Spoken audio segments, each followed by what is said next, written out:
ప్రధానమంత్రి మోదీపై తీవ్ర విమర్శలు చేశారు ఎమ్మెల్సీ అద్దంకి దయాకర్. మోదీ కాంగ్రెస్ పాలిత రాష్ట్రాలపై విషం చిమ్ముతున్నారని ఆరోపించారు. మోదీ బీజేపీ పాలిత రాష్ట్రాలకే ప్రధానమంత్రి అన్నారు. తెలంగాణ అభివృద్ధి కనపడని ధృతరాష్ట్రుడు అంటూ విమర్శించారు అద్దంకి దయాకర్. మోడీ పరిపాలన ఈరోజు ఎట్లుంది?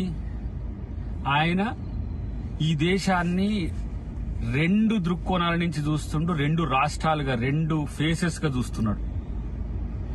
ముస్లింలను విడగొట్టడమే, హిందువులను విడగొట్టడమే, క్రిస్టియన్స్ విడగొట్టడమే, భారతదేశాన్ని ఉత్తర భారతదేశం దక్షిణ భారతదేశంగా విడగొట్టడానికి ఏజెంట్గా ఈ రాష్ట్రానికి పట్టిన ఒక దరిద్రంగా మోడీని చూడాల్సిన పరిస్థితి వచ్చింది. ఇప్పటికీ ప్రధానమంత్రి అన్ని రాష్ట్రాల పట్ల ఒక ఫెడరల్ స్ఫూర్తితో ఉండాల్సిన స్థితిలో బీజేపీ పాలిత రాష్ట్రాల్లో విధ్వంసం జరిగిన, లైక్ మణిపూర్లో అంత మానవ హింసాకాండ జరిగి పెద్ద ఎత్తున ప్రాణ నష్టం జరిగితే ఒక్కరోజు పోని మోడీ మణిపూర్ మీద ఎప్పుడన్నా కామెంట్ చేసినవా?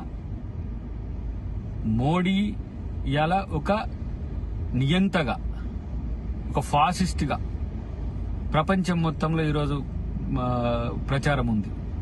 మోడీ కాంగ్రెస్ పాలిత రాష్ట్రాల మీద విషం కక్కడం అనేది ఇది మొదటి నుంచి ఆనవాయితీ. ఆయన బీజేపీ పాలిత రాష్ట్రాలకే ప్రధానమంత్రిగా వ్యవహరిస్తున్నాడు. తెలంగాణ ప్రభుత్వం మీద, కర్ణాటక ప్రభుత్వం మీద, హిమాచల్ ప్రభుత్వం మీద ఆయన చూపిస్తున్న వివక్ష రాజ్యాంగ వ్యతిరేకం. రాజ్యాంగ వ్యతిరేక శక్తిగా ఒక ప్రధానమంత్రి ఉండడం అనేది దురదృష్టకరం. నిరంతరం నిధులు రాకుండా చేయడం, ప్రభుత్వాలను అబాసుపాలు చేయడం, ముఖ్యమంత్రుల మీద క్యారెక్టర్ అసాసినేషన్ చేయడం అనేది ఒక తంతుగా మారిన పరిస్థితి. ఈరోజు తను తెలంగాణ మీద చేసిన స్టేట్మెంట్ ఏంది? బుల్డోజర్ గవర్నమెంట్ అంట. నీ ఉత్తరప్రదేశ్ కంటే బుల్డోజర్ గవర్నమెంట్ అయిందా? ఇక్కడ ఇస్తున్న సన్న బియ్యమో, బీసీ బిల్లో, ఎస్సీ బిల్లో, లేకపోతే 6 గ్యారెంటీల్లో ఇస్తున్న ఉచిత కరెంటో, లేకపోతే ఉద్యోగాల కల్పన, ఇవన్నీ ఏం కనపడవు.